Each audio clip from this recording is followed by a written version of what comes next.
अब ये तो हम कैसे बतावें भगवान।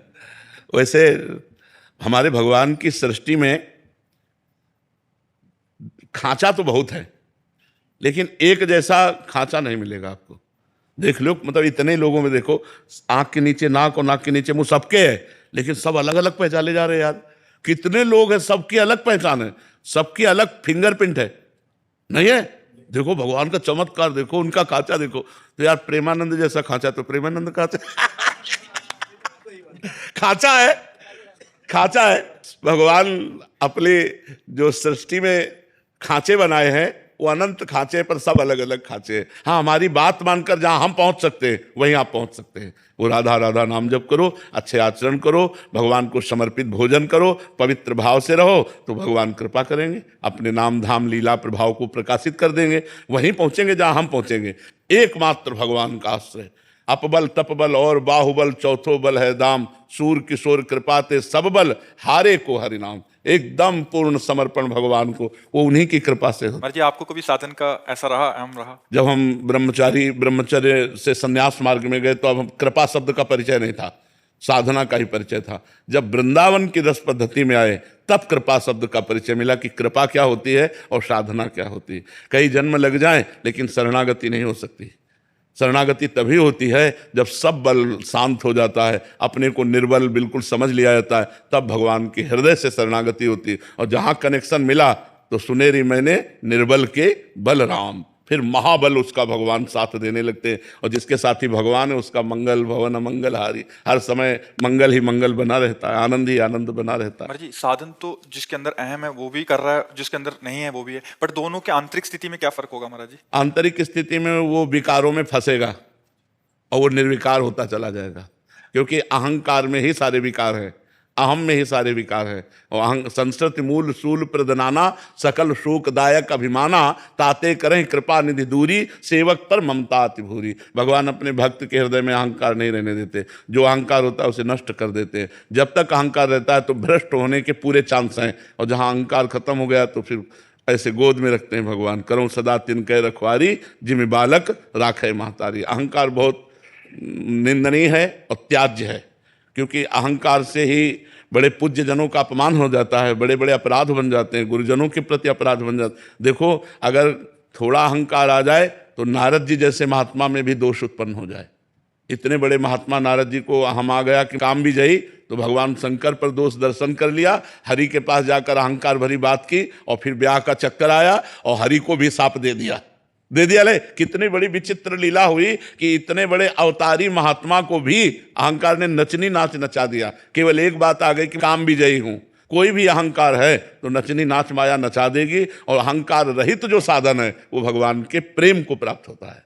जो साधन कर रहा है, कर तो प्रभु का ही रहा है महाराज जी, बट क्या उसके जीवन में ठाकुर जी ऐसी परिस्थिति लाएंगे घटना घटेगी उसके जीवन में जब उसका अहंकार मतलब आना वही है, आना वही है भगवान। या तो ऐसे समझ जाओ जैसे समझ के नहीं, जैसे गुरुदेव ने हमको अपनी शरण में ले लिया तो हम ऐसी भावना करें कि हमारा जो भजन साधन चल रहा है गुरुदेव की कृपा से चल रहा है। क्योंकि जब गुरुदेव नहीं मिले थे तो कोई भजन साधन नहीं चल रहा था, तो ये भजन साधन तो गुरुदेव की कृपा से चल रहा है, मेरे में क्या बल है। अगर ये बात आ गई कि मैं भजनानंदी, तो मैं फिर गिरना पड़ेगा, फिर कहीं ना कहीं ऐसी जगह गिरेंगे जहां पता चलेगा मैं कुछ नहीं हूं, तब आएगा हे हरि अब आप मुझे बचा लो, तो हरि उसी समय बचा लेंगे। सत्या की रॉय जी, वेस्ट बंगाल से।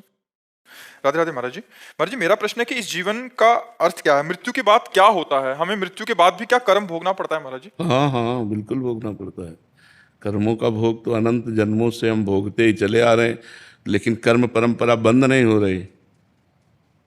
अगर हमारे एक कर्म का फल मिलता है तो 100 कर्म हम और नवीन ऐसे बना लेते हैं जिनको आगे हमें भोगना पड़े। देखो, एक ही कर्म का तो दंड मिलता है आजीवन कारावास। एक ही कर्म तो ऐसा बिगड़ जाता है कि आजीवन कारावास मिला, और हमारे 500 कर्म हैं, तो यहाँ जो भोगो इसके बाद नरक भोगो जाके। जिनको समाज में प्रकाशित नहीं किया गया, जिनका हमें दंड नहीं मिला, उन कर्मों का भोग हमको भोगना ही पड़ता है। जब शरीर केवल छूटता है, ये केवल शरीर छूटता है, आप और आपका सूक्ष्म शरीर और कारण शरीर, ये तीनों साथ होते हैं। नरक जाओगे यातना शरीर मिलेगा, देवलोक जाओगे देव शरीर मिलेगा। इन शरीरों से पाप और पुण्य का फल भोग कर फिर यहाँ सुअर कुत्ता गधा पशु पक्षी क्या क्या 84 लाख योनियाँ हैं, उन योनियों में जाओ। विवेकवान केवल एक मनुष्य शरीर है जिससे आप कर्म परंपरा को नष्ट करके भगवान को प्राप्त हो सकते हैं, वो भजन से होगा। शास्त्र स्वाध्याय, सत्संग, पापाचरण का त्याग, अपवित्र भोजन, अपवित्र पेय पदार्थ का त्याग और खूब नाम जप, इससे सारे पाप नष्ट हो जाएंगे और आपको भगवान की कृपा प्राप्त होगी। अगर इस जन्म में भगवत प्राप्त नहीं हुए तो अगला अच्छा जन्म मिलेगा, अच्छा वातावरण मिलेगा और फिर भगवान की आराधना करके भगवान को प्राप्त हो जाएंगे। अगर ऐसा नहीं तो पुनरपि जननम पुनरपि मरणम पुनरपि जननी जठरे शयनम, बार बार जन्म बार बार मरण, यही भोगते चले आ रहे हैं जब से सृष्टि हुई और ये भोगते रहेंगे जब तक भगवत प्राप्ति नहीं होगी। सूबेदार मेजर जगदीप सिंह जी। राधे राधे महाराज। राधे राधे महाराज जी। महाराज जी, आप कह रहे हैं कि पिछले 2 साल से यहीं पर कार्यरत थे, तो इस कार्यकाल के दौरान महाराज जी आपसे जुड़े और बहुत सारी जो मनोवृत्तियां थी उनके विकार दूर हुए, चंचल मन स्थिर होने लग गया महाराज जी। बट अभी पोस्टिंग आ गई है लद्दाख में, तो कह रहे हैं कि वहाँ कैसे महाराज जी, बड़ा डर लग रहा है कि वहाँ रह के कैसे आपके साथ जुड़े रहें। वायुमंडल का प्रभाव होता है। अगर आप नाम जप करते रहेंगे और सत्संग सुनते रहेंगे तो जो रहीम उत्तम प्रकृति का कर सकत कुसंग, चंदन विष व्यापत नहीं लपटे रहत भुजंग। अगर आप नाम जप करते हैं और अपने धर्म से चलते हैं तो चाहे लद्दाख में नहीं, चाहे लंका में लग जाए आपकी ड्यूटी तो भी कोई फर्क नहीं पड़ता। विभीषण जी लंका में थे और रावण के कार्यकाल में महान अत्याचार फैला हुआ था, तो उस समय भी उन्होंने विशुद्ध भक्ति की, ऐसी भक्ति की कि भगवान ने कहा तुम सारीखे संत प्रिय मोरे, धरो देह नहीं आन नहीं हो रे। आप जैसे संतों के लिए मैं अवतार धारण करता हूँ, भगवान ने विभीषण जी के लिए कहा है। तो आप नाम जप करते रहिए और जहाँ तक हो सके आप सर्विस में हैं, आहार की पवित्रता पर जितना बन सके उतना ध्यान देते रहिए और आपसे राष्ट्रभक्ति बन रही है, कहीं भी रहें। एक भक्ति तो आपकी स्वतंत्र रूप से बन रही, राष्ट्रभक्ति, और भगवान की भक्ति अंदर से नाम जप करते रहिए तो आपको कोई विचलित नहीं कर सकता। आपकी साधना इस क्षेत्र में बढ़ती रहेगी क्योंकि आप बहुत बड़े कार्य में लगे हुए हैं। हमारे पूरे राष्ट्र की जो सुरक्षा है वो आपके कांधे पर है। अगर आप जरा सा चूक कर दें तो यहाँ आतंक मच जाए, नहीं।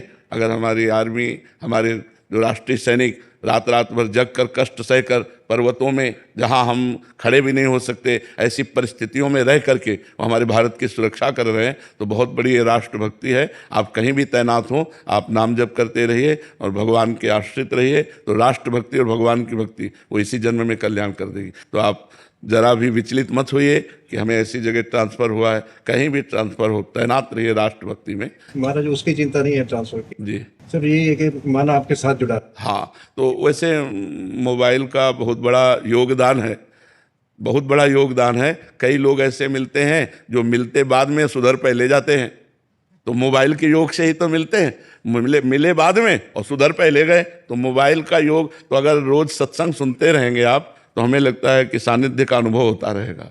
रोज़ जो है सत्संग सुनते रहिए और नाम जप करते रहिए, और जब छुट्टी मिले तब कभी एक बार दर्शन दे गए, कभी छुट्टी तो 2-4 महीने में जब मिले तो एक बार घूम गए। भगवत धाम है वृंदावन, संतों का दर्शन, बिहारी जी के दर्शन कर लिए, फिर अपने चले गए। बैटरी चार्ज हो जाती है संतों के दर्शन से, संतों के संभाषण से, बिहारी जी के दर्शन से। एक जीवन में नई ऊर्जा आती है, एक नया हमारे अंदर बल आता है, तभी तो हम गंदे विषयों से बच पाते हैं। नहीं, गंदे विषय हमें परास्त कर दें। हम अगर निकल पा रहे हैं गंदे विषयों से तो हम अनजाने में हमारे अंदर ऊर्जा शक्ति जा रही। संतों के संग से और भगवत दर्शन से हमारे अंदर ऊर्जा शक्ति आध्यात्मिक बढ़ती है, जो लौकिक कामनाओं की हमारी आकर्षण वृत्ति उनको दबाकर भगवान की तरफ बढ़ाती है। तो आप निश्चिंत रहिएगा, हम आपके साथ हैं, आप निश्चिंत रहिए। सखा भाई। राधे राधे। राधे राधे महाराज जी। महाराज जी, आप कह रहे हैं कि आप धर्मयुक्त सुख भोगने की भी इच्छा रखते हैं और प्रभु की प्राप्ति की भी इच्छा हाँ, रखते कोई परेशानी नहीं, ये मांग सही है? हाँ बिल्कुल सही है। गृहस्थ धर्म में हो तो धर्मयुक्त विषयों का भगवद अर्पण मस्तु करके, धर्मयुक्त विषयों को भगवद अर्पण मस्तु करके, भगवत प्रसाद रूप सेवन करते हुए, भगवान का नाम जप करते हुए चलना, यही तो पद्धति है गृहस्थ धर्म की। इसमें कोई निषेध नहीं, पर धर्मयुक्त बहुत बढ़िया शब्द है कि धर्मयुक्त विषयों का सेवन करते हुए। अधर्म की क्रियाओं का त्यागी और धर्मात्मा पुरुष भजन करके भगवान को प्राप्त हो जाता है। मुझे प्रगट सानिध्य भी चाहिए और धर्मयुक्त भोग भी चाहिए, ऐसे हो सकता है? अच्छा, हो जाएगा, बिल्कुल हो जाएगा, क्योंकि ये धर्ममयी जो रेखा खींच दी ना, इससे बात बन जाएगी। नहीं तो भोगों की प्रियता हमें पतन के मार्ग में ले जाती है, लेकिन एक रेखा खींच दी ना धर्मयुक्त भोग, अब बच जाओगे। अब धीरे धीरे विषयों का त्याग होते होते निर्विकार हो जाओगे। धर्मयुक्त विषय, पहले तो अधर्म का त्याग हुआ ना, ये धर्मयुक्त विषयों के प्रति जो विषयों में सामर्थ्य नहीं है कि आपको बांध सके। कोई भी विषय ऐसा नहीं है जो आपको तृप्ति दे सके, बांध नहीं सकता आपको। थोड़ी देर के लिए आपको भुलावे में डाल सकता है। जब आप, जैसे धर्मयुक्त विषय एक अपनी पत्नी है, अधर्मयुक्त विषय है बहुत सी स्त्रियों से, तो जो बहुत सी स्त्रियों से गलत भाव करने वाला है वो कभी त्यागी नहीं हो सकता।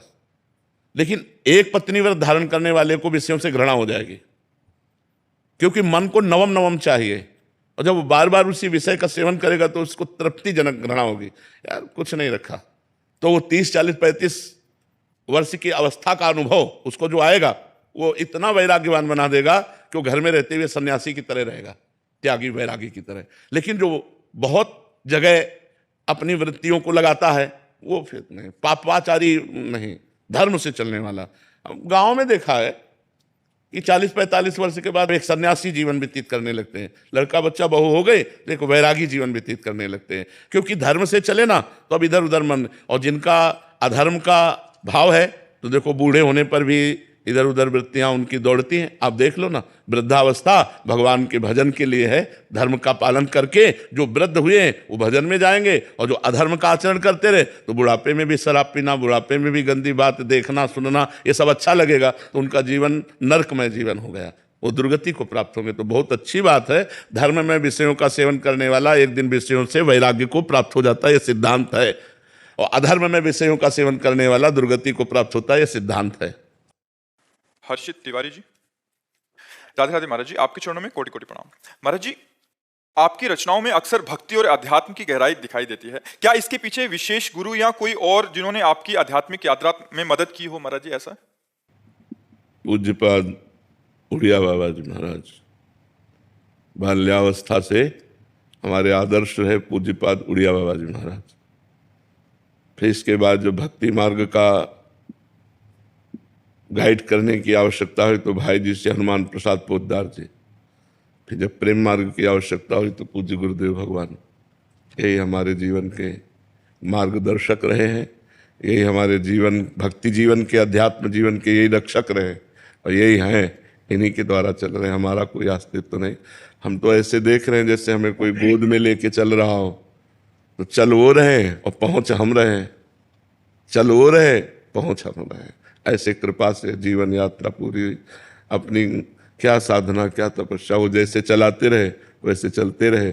जो बुला रहे हैं वो बोल रहे हैं। हम पढ़ी लिखी बात या हम कोई विद्वता की बात नहीं, आपने प्रश्न किया, भगवान जो बुला दिए उसको समझो। जैसे अपने बच्चे में अगर 90 सद्गुण हो और 10 दुर्गुण हो तो 90 सद्गुण नहीं कहे जाते, 10 दुर्गुण कहे जाते हैं, जिससे वो दुर्गुणों का त्याग करके 100% शुद्ध हो जाए। सिद्धांत है, बड़ाई थोड़ी की जाती है, बुराई सामने रखी जाती है। जो अपनी प्रियजनों की बुराई होती है वो सामने रखी जाती है कि ये बुराई रहित तो हो जाए, ये निर्मल हो जाए, इसको भगवान की प्राप्ति हो जाए। विनती देहरादून से। राधे राधे महाराज जी। महाराज जी, मुझे पता है कि मैं ये शरीर नहीं हूँ, इस संसार में मेरा कोई अपना नहीं है, परंतु भगवान फिर भी मैं इन सब से बाहर क्यों नहीं निकल? इन्हीं में फंसे इसीलिए कि भजन की कमी है। अगर हमारे अंदर तपस्या और भजन हो तो ये मन निर्मल हो जाए। मलिन मन भगवान से प्यार नहीं करता। मलिन मन को शरीर, शरीर संबंधी रिश्ते नातेदार, वो चाहे हमें प्यार न करे पर हम उन्हीं के मोह में, उन्हीं के प्यार में फंसेंगे। वो भले हमें कट व्यवहार करें तो भी हमारा मन उन्हीं की तरफ खींचेगा। भले वो हमको गाली दे, हमारा अपमान करे, तिरस्कार करे, तो भी हमारा मन उन्हीं की तरफ खींचेगा, क्योंकि मन मलिन है। निर्मल मन भगवान की तरफ जाता है, मलिन मन संसार की तरफ जाता है। जब हम पवित्र भोजन करते हैं, पवित्र व्यवहार करते हैं और परम पवित्र भगवान का नाम जपते हैं, तब हमारा मन शुद्ध होता है। तो खूब नाम जप करो, पवित्र भोजन पाओ और नाम जप करो और पवित्र आचरण करो, भगवान प्यारे लगने लगेंगे, संसार से वैराग्य हो जाएगा। नहीं तो संसारे में फंसा हुआ मन है। पार्थ बनर्जी। राधे राधे। राधे राधे महाराज जी। महाराज जी, पाप और अपराध में क्या अंतर है महाराज जी? पाप होता है जो धर्म विरुद्ध कार्य होता है। धर्म कहता है ऐसा करो, ऐसा करो, ऐसा करो, तो वो धर्म है। ऐसा ना करो, ऐसा ना करो, वो अधर्म है। जो गुरुजनों के प्रति, पूज्यजनों के प्रति, वो पाप नहीं, वो अपराध है। जैसे हम अपने गुरु की आज्ञा का उल्लंघन कर दिए, उनसे अमर्यादित बात किए, गुरु को अपमानित कर दिया, ये पाप नहीं, ये अपराध है। किसी वैष्णव संत इनकी बात का हम उल्लंघन कर दिया, उनकी निंदा कर दी, ये अपराध है। किसी जीव की हत्या हो गई, ये पाप है, लेकिन माता पिता की हत्या हो गई, गुरु की हत्या कर दी, पूज्य जनों की हत्या कर दी, ये अपराध है, भयंकर अपराध है। ये अपराध नरक भोगने से ही, फिर उस अपराध की जैसे वैष्णव अपराध बन जाए तो भगवान भी क्षमा नहीं करते, पाप तो नष्ट कर देंगे, अपराध को फिर भोगना पड़ेगा। इसलिए 32 सेवा अपराध हैं, 10 नामापराध हैं, वैष्णव अपराध है, धामापराध है, इनसे बचना चाहिए। इसीलिए सत्संग करना चाहिए कि क्या अपराध है, क्या पाप है। तो पाप और अपराध में इतना भेद है कि जो पूज्य जनों का अपमान किया जाता है वो अपराध के अंतर्गत आता है, वैष्णव निंदा, भगवत सेवा अपराध, 10 नामा अपराध। और जो पाप है, जो धर्म कहता है ये ना करो, वो जो हम करते हैं वही पाप हो जाता है। धर्म विरुद्ध आचरण पाप है, धर्म की आज्ञा के अनुसार चलना पुण्य है। और पूज्य जनों का, संत महंतों का, इनका अवज्ञा करना, अपमान करना, इनको दुख पहुंचाना, ये सब अपराध के अंतर्गत आता है। अंजू शर्मा जी बीकानेर से। राधे राधे महाराज जी। महाराज जी, मैं आपकी एकांतिक वार्तालाप खाना बनाते समय लगभग 2 साल से सुन रही हूँ, परंतु बच्चे, रिश्तेदार, परिवार आदि के छोटे से कार्य में सब कुछ भूल जाती हूँ और उनके कार्य में संलग्न हो जाती हूँ। महाराज जी, ऐसा परिवार, रिश्तेदार में इतनी आसक्ति होना सही है क्या? ठीक है, कोई भी कार्य हम करें एकाग्रता पूर्वक करें तो अच्छा रहता है, पर ऐसी एकाग्रता जिसमें भगवान का विस्मरण हो जाए तो हमें लगता है कम ठीक है। ठीक है एकाग्रता पूर्वक कार्य करना, पर ऐसी एकाग्रता जिसमें भगवान का विस्मरण हो जाए तो कहा हनुमंत विपत्ति प्रभु सोई जब तो सुमिरन भजन हो। यदि हम राधा राधा स्मरण करते हुए अपने परिवार, रिश्ते, नातेदारों का भोजन बनाएं, उनको भोजन पवाएं, अतिथि सेवा करें तो और मंगलमय हो जाए। नाम जप करने में क्या परेशानी है? नाम स्मरण करते हुए, भगवान का स्मरण करते हुए अगर हमारी उन कार्यों में तन्मयता हो जाती है तो उन कार्यों को भी भगवान को समर्पित कर देते हैं कि हे भगवान, पुत्र रूप में, अतिथि रूप में, पति रूप में, परिवार रूप में आप ही सबके स्वरूप में विराजमान हो। ये जो सेवा 1 घंटा की हुई वो मैं आपको समर्पित करती हूँ, कृष्णार्पणमस्तु। तो कर्म समर्पण हो जाएगा। तो नाम स्मरण, कर्म समर्पण, इस भाव से यदि हम चलेंगे तो गृहस्थ में भी भगवत प्राप्ति हो जाएगी। राघव शर्मा जी शेरवंश। महाराज जी, आप कह रहे हैं कि आप जिस ऑफिस में काम करते हैं वहाँ निंदा स्तुति होती रहती है, तो महाराज जी हम प्रयास तो करते हैं कि खतरनाक काम है, बहुत खतरनाक। निंदा स्तुति से मन बहुत जल्दी मलिन हो जाता है। पर निंदा के किए ते आवत नहीं कछु हाथ, मूर्ख पर्वत पाप को ले चल अपने साथ। जब हम दूसरे की निंदा कहते या सुनते हैं तो हाथ तो कुछ लगता नहीं, ऊपर से उसका पाप हमारे ऊपर चढ़ जाता है। तो हमें लगता है पराई निंदा सुनना और पराई निंदा करना, इन दोनों से बचना चाहिए। दूसरे की निंदा और अपनी प्रशंसा से बचे तो हमारा परमार्थ पुष्ट हो जाए। तो जब कोई निंदा करने लगे तो हट जाए वहाँ से, और हटने का ना चांस हो तो नाम अंदर चला ले जोर जोर से, हे भगवान मुझे ऑफिस में रहना पड़ेगा, इनके बीच में रहना पड़ेगा, हे भगवान मेरे ऊपर इनकी निंदा का कोई प्रभाव न, राधा राधा राधा। तो बचत हो जाए, नहीं तो प्रभाव पड़ जाता है, मन मलिन हो जाता है। जब हम दूसरों की निंदा करते हैं, दूसरों की निंदा सुनते हैं, इससे मन मलिन हो जाता है। जी। मुक्ता जिंदल जी। राधे राधे महाराज जी। महाराज जी, मेरा प्रश्न है कि यदि आपकी कोई इच्छा पूरी नहीं हो रही हो और आपने सब कुछ करके देख लिया हो तो उसे कब तक प्रयास में लाना चाहिए? इच्छा किसकी पूरी हो गई है हमें बता दो। कोई भारत में या विश्व में कोई खड़ा होकर बोल दे कि मेरी इच्छाएं पूर्ण हो गई, मुझे कुछ नहीं चाहिए, वो वही कह सकता है जो परमात्मा से चित्त को जोड़ चुका है, दूसरा नहीं कह सकता। चाह मिटी चिंता मिटी मनुआ बेपरवाह, और जिनको कछु न चाहिए वो साहन के साह। वो कोई संत होगा, कोई फकीर होगा, कोई भगवत चिंतन परायण गृहस्थ होगा, जिसके जैसे केवट भगवान के चरणों को जब धोया तो अति आनंद उमगी अनुरागा, चरण सरोज पखारन लागा। तो भगवान के चरणों के स्पर्श से केवट की स्थिति हुई, जो साक्षात भगवान से कह रहा है अब कछुनाथ न चाहिए मुझे, अब नहीं चाहिए। अच्छा, हमें जो जगत की इच्छाएं हैं इनको जो हमें पूरी करनी है, इनके लिए हमारे पास भजन और तप होना चाहिए। भजन और तप नहीं तो केवल इच्छा करने से नहीं पूर्ति होगी। अगर हमारी इच्छा है तो हमें साधना करनी पड़ेगी। नाम जप करो, कोई अनुष्ठान करो, कोई स्तोत्रों का गान करो। हम कहते हैं गजेंद्र मोक्ष का पाठ करो, रोज गजेंद्र मोक्ष का पाठ करो और नाम जप करो, देखो ये तुम्हारी इच्छा की पूर्ति होती है कि नहीं। पर नियम पूर्वक करो। साधना करने से इच्छा की पूर्ति होती है, ऐसे थोड़ी इच्छा की पूर्ति होती है। इच्छा मिट जाए इसके लिए क्या करें? नाम मिटा देगा। बताया नहीं, जब केवट को आनंद मिला तो भगवान से भी कह रहा, आपका छुनात न चाहिए मोरे। जब अंदर आनंद मिलेगा तो बाहर की इच्छाएं शांत हो जाएंगी। कहाँ इच्छाओं में कहाँ सुख है? इच्छाएं इतनी बढ़ती चली जाती हैं कि कभी तृप्ति होती ही नहीं है। हमको चाहिए इच्छाओं के दो विभाग करें पहले, एक अधर्ममय इच्छा और एक धर्ममय इच्छा।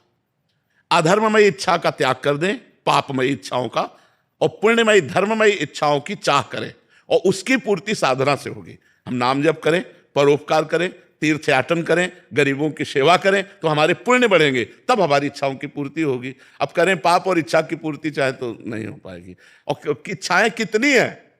अगर अब पूछा जाए एक इच्छा कोई बता दो जो जिंदगी में दोबारा इच्छा नहीं करोगे, तो हम लोग नहीं बोल सकते ना, कि इधर की अगर बोलते तो वो रह जाती, उधर की बोलते तो वो रह जाती। बहुत इच्छा है हमारे, मतलब बहुत इच्छा है, बहुत कामनाएं। तो हमें भजन करना चाहिए और धर्म पूर्वक अपने कर्तव्य का पालन करना चाहिए। जैसे मास्टर हैं, डॉक्टर हैं, व्यापारी हैं, जो भी हैं, हमें धर्म पूर्वक अपना व्यापार नौकरी करना चाहिए, और उससे जो धन प्राप्त हो उससे इच्छाओं की पूर्ति करनी चाहिए, और बड़ी इच्छा नहीं करनी चाहिए।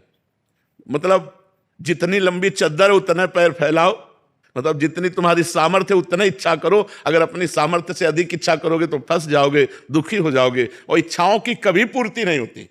इच्छाओं का त्याग करे भगवान के ऊपर कि हे प्रभु, ये इच्छा है, अब आपके चरणों में समर्पित करते हैं, मनावे तो पूर्ण कर देना, और अगर ना मनावे, उचित ना हो तो ना पूर्ण करना। बस ऐसे तो आनंद आ जाएगा, नहीं तो फिर इच्छाएं पाप कर्म में उतार देती हैं, फिर हम गलत मार्ग का अनुसरण करने लगते हैं। इसलिए इच्छाओं को कंट्रोल करें। अगर इच्छाओं को रोकेगा नहीं, इच्छाओं को कंट्रोल नहीं करेगा, तो इच्छाएं हमें गिरा देंगी। इच्छाओं के कारण ही तो जेल भरी है। इच्छा का विरोध हुआ तो हिंसा कर दी, तो इच्छाओं के कारण ही तो संसार पूरा बना है। इच्छाओं के कारण ही नरक जाना पड़ता है, इच्छाओं के कारण ही जेल जाना पड़ता है। इच्छा बहुत घातक है जो धर्म विरुद्ध है। अगर धर्म से युक्त इच्छा की जाए, वो भगवान की प्राप्ति कराने वाली होती है।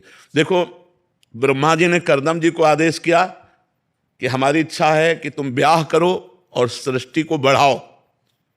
तो कर्दम जी ने कहा, जो वाक्य, तुरंते जाके ब्याह नहीं कर लिया, 10,000 वर्ष तक तपस्या की। भगवान प्रकट हुए, तब भगवान से कहा, पिताश्री का आदेश है कि हम ब्याह करें, तो हमारे योग्य कोई लड़की। तो महाराज मनु की पुत्री देवहूति, भगवान ने कहा परसों लेके आएंगे, हम उनको कह देते। आदि सम्राट महाराज मनु और उनकी पुत्री देवहूति से ब्याह किया, तो भगवान कपिल देव जी के रूप में प्रकट हुए। तो अगर हम धर्ममय इच्छा करें और तपस्या करें, भजन करें, साधना करें, तो हमारी इच्छा मंगलमयी हो जाएगी। पर हमारी धर्ममय इच्छाओं की बात नहीं, हमारी पापमय इच्छाएं भी हैं। तो पापमय इच्छाओं का पहले त्याग करें, धर्ममय इच्छाओं में आए, और फिर धर्ममय इच्छाओं को भगवान के ऊपर छोड़ दें, तो हम आनंदित हो सकते हैं। नहीं, इच्छाओं की कभी पूर्ति नहीं हो सकती। जलते रहो, ये इच्छा, ये इच्छा, ये इच्छा, जलते रहो। और लक्ष्मी कभी किसी की हुई नहीं, बड़ा चमत्कार है। लक्ष्मी तो सिर्फ नारायण की है, बस वो दौड़ती रहती है। इसलिए नाम जप करो, भगवान के आश्रित रहो, अपनी इच्छाओं को भगवान को समर्पित करो। एक ही इच्छा रखती थी कि ठाकुर जी को पुत्र के रूप में प्राप्त करूं। खूब नाम जप करो, जितना नाम जप करोगे उतने भगवान के नजदीक देखोगे आप अपने को। नाम जप नहीं है तो बातों से ठाकुर जी मिलने वाले नहीं। खूब नाम जप करो। रो, कबीरा हंसना छोड़ दे, रोने से कर प्रीति, बिन रोए किन पाइया प्रेम प्यारा मीत। जब तक अपने मीत प्रभु के लिए, परमात्मा के लिए आपको रोना नहीं आएगा, तड़पना नहीं आएगा, तो मिलने वाले हैं। और रोना तड़पना असली आना चाहिए। रोते तो सब लोग हैं, लेकिन भगवान के लिए कौन रोता है? भगवान के लिए दिखावे से नहीं, हृदय से जब रोना आता है तब भगवान मिल जाते हैं। और वो भजन करो खूब, तब हृदय ऐसा होगा। सुनाना चाह रहे हैं आप? पहले आए थे गुरु जी, पिछली बार आए थे आपका आशीर्वाद पाके, कुछ शब्द कुछ लेके आया हूँ। सच की खोज में निकले हैं, झूठ डहा के आए हैं, दर्शन पाने की खातिर हम अश्रु बहा के आए हैं। कोई ख्वाहिश बची नहीं और हमें अब पाने की, आपसे मिलके ये लगता है हम कुंभ नहा के आए हैं। अच्छा, कुंभ नहा। गुरु जी, परिवर्तन हुआ है आपका आशीर्वाद मिलने के बाद कि आपको ध्यान करके उस पार चले जाते हैं, जीवन के सब तनाव उतार चले जाते हैं। जब भी पत्नी कहती है नैनीताल ले चलो, हम उसे लेके हरिद्वार चले जाते हैं। अच्छा। हर गली, हर शहर, हर गांव छूके आ गए, माता पिता के आशीष के हम छांव चूके आ गए। आपके दर्शन का इतना असर हम पे हुआ, जिसे वैलेंटाइन में था फूल देना, उसके पांव छूके आ गए। एक मुक्ता केवल एक दो और है, जो धोखे से न वार करे। गुरु जी पूरे देश को क्या कह रहे हैं? जो धोखे से न वार करे, ऐसा चित्र बचाना ही होगा। अपनों में बस अपनापन हो, ऐसा चित्र बचाना ही होगा।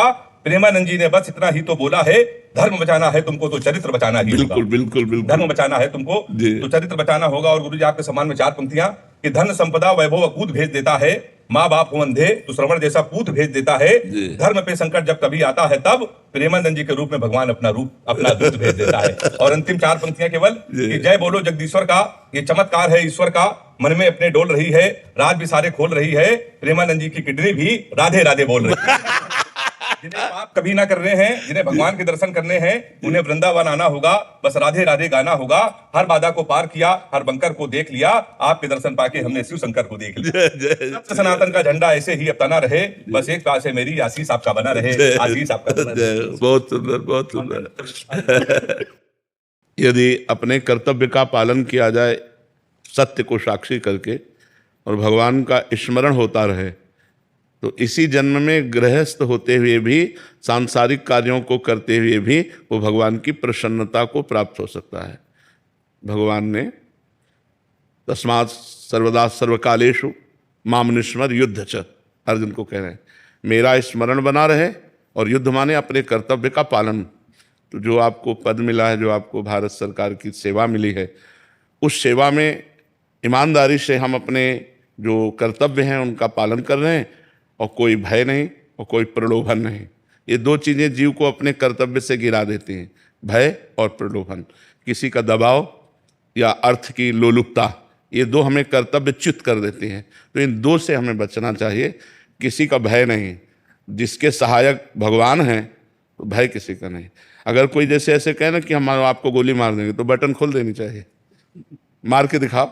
यदि उसको मंजूर है कि इसी क्षण हमें जाना है तो हम चाहे जितने कवच बांध लें बचेंगे नहीं, और अगर उसको मंजूर नहीं है तो हम छाती खोल के चले तो भी कोई हमारा बाल बांका नहीं कर सकता। इस सिद्धांत को समझ लेना चाहिए। सीम के चाप सके को तासु, बड़ रखवार रमापति जासु। जिसके भगवान रक्षक हैं उसका कोई बाल बांका नहीं कर सकता। तो किसी से भयभीत नहीं होना चाहिए। और प्रलोभन जो हमें भगवान ने धर्मयुक्त दिया है उसी से हम अपनी इच्छाओं की पूर्ति करेंगे। अधर्म के द्वारा प्राप्त धन से जो इच्छाओं की पूर्ति की जाती है वो नाश की तरफ ले जाता है, और जो धर्म से प्राप्त धन से इच्छाओं की पूर्ति होती है वो उन्नति की तरफ ले जाता है। इसलिए प्रलोभन और भय का त्याग करते हुए, अपने कर्तव्य का पालन करते हुए भगवान का स्मरण करें तो लौकिक उन्नति और पारलौकिक दोनों होती हैं। और यही हमारे मनुष्य जीवन का लाभ है, क्योंकि मनुष्य बनकर हम उन्नति को प्राप्त हों। बहुत बड़ी उन्नति में आ गए। 83,99,999 योनियों को क्रॉस करके मनुष्य बने। 84 लाख योनियों में सबसे श्रेष्ठ योनि है, और उसमें भी हमें भगवान ने विवेकवान बनाया, हमें भगवान ने भारत सरकार की सेवा दी। तो अब हम ऐसे कर्म करें कि इससे नीचे न गिरें। इससे नीचे जीना अब आपके लिए नहीं हो सकता। जैसे मनो इतनी ऊंचाई पर हम आए मनुष्य जीवन में, और उसमें भी इसमें अब आप नीचा जीवन पसंद नहीं करेंगे, अब ऊंचा जीवन पसंद करेंगे। तो हम ऐसा भजन करें, ऐसा कर्तव्य करें कि हमारा पद ऊंचा हो, हमारी सेवा बढ़े और हम प्रभु को प्रसन्न करने वाले बने। हमारी भावना ये अच्छे से स्वस्थ रहकर भारत की सेवा कीजिए और आगे बढ़िए। जो भगवान सेवाएं दें तो और आगे बढ़िए, पर धर्म का सहारा लीजिए। आज जो है हमारी समाज को अधर्म धीरे धीरे घुन की तरह खोखला कर रहा है। छोटे छोटे पदों से लेकर बड़े पदों तक अधर्म का प्रवेश हो रहा है।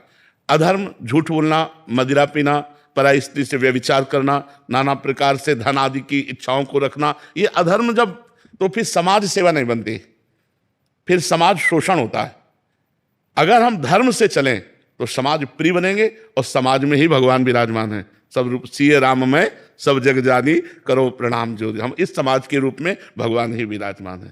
जी महाराज जी, मेरा प्रश्न ये है, जैसे कई परिस्थिति ऐसी आती है, जैसे एक वादी पक्ष है जिसका लड़का मर गया और वो कह रहा है कि इसने मारा है, इसी ने मारा है, और हम परिस्थिति उसको वैसे उसका कोई एविडेंस भी इस तरह का नहीं है, ना उसने देखा ना हमने देखा, और वो चिल्लाता है नहीं मैंने नहीं मारा, मैं वहाँ था ही नहीं, मैंने ये किया ही नहीं।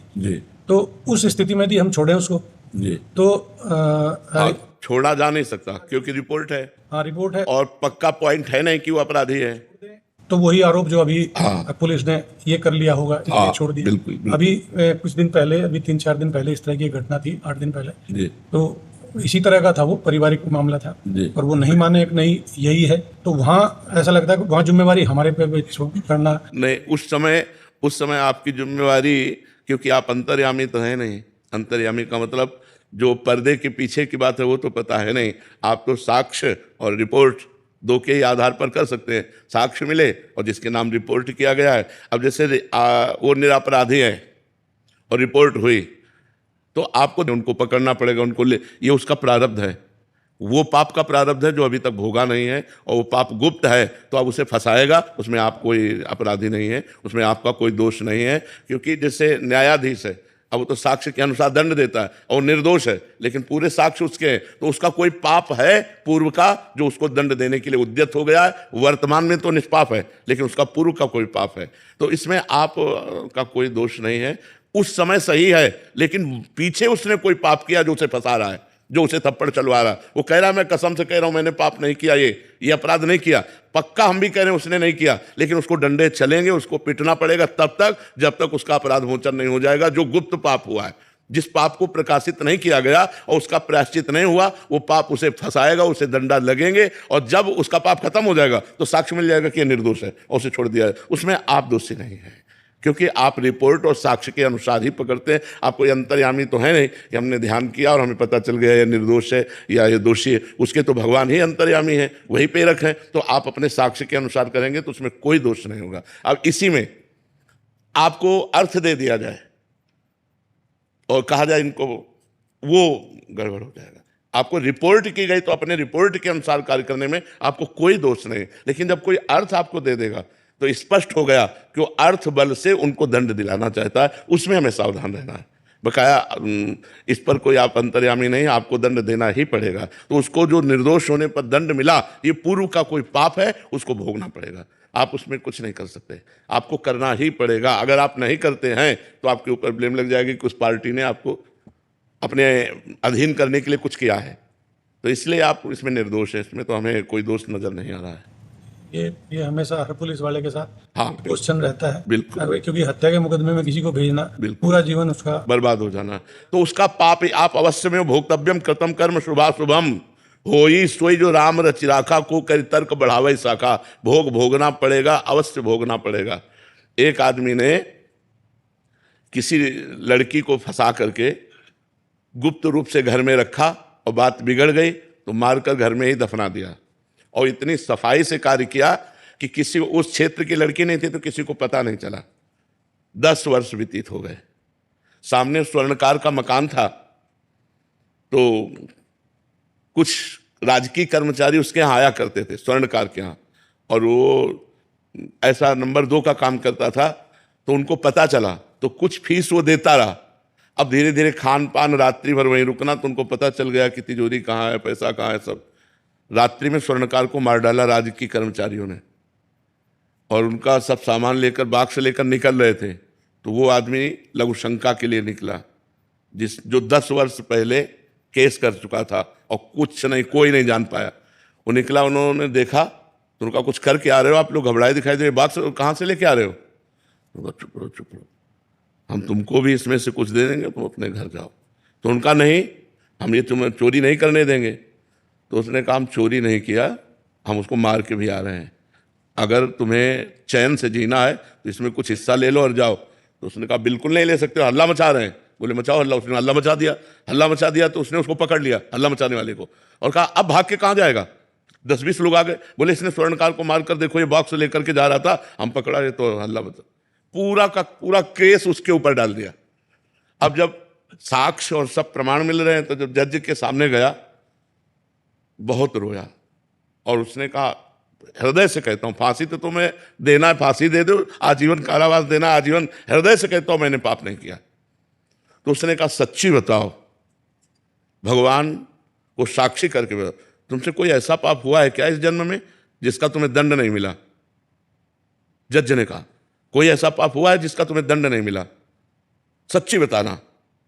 तो उसने हृदय से बताया कि हाँ ऐसा। तो देखो वो पाप कैसे फंसा दिया, उसको कैसे फंसा दिया, लघु शंका के लिए निकला, केस बन गया। तो कई ऐसी घटनाएं होती हैं हमारे जीवन में जिसमें वर्तमान में हम दोषी नहीं होते, लेकिन भूतकाल का किया हुआ अपराध हमको वर्तमान में फंसा के दंड देता है। इसलिए आप बिल्कुल प्रसन्न रहिए।